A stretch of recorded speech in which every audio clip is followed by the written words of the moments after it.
Penso che sia qualcuno del posto, quello sì, ma cioè, su chi possa essere in realtà no, anche perché sono più diverse persone che giocano a sto gioco ormai, insomma. Qua da me quantomeno ha preso piede. A Campalto è difficile non pensare a chi possa essere il neomilionario che con una giocata da €1 in questa tabaccheria di via Orlanda si è portato via 1 milione indovinando una combinazione di 5 numeri.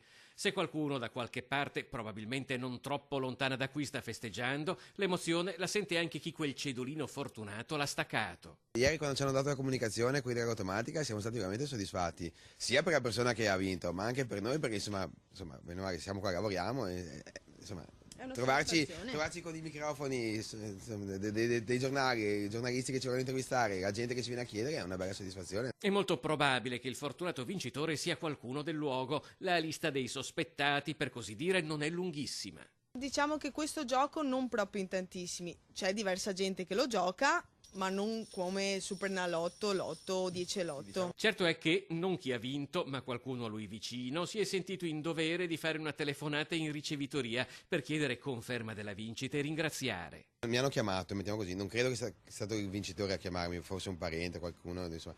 Non ha detto che aiuterà un sacco di persone, ha detto che con quei soldi sistemeranno più di una famiglia, presumo che loro, cioè non è che andranno a elargire soldi, insomma, faranno quello che dovranno fare, però è una cosa loro che sistemeranno i loro parenti, famiglie loro, insomma.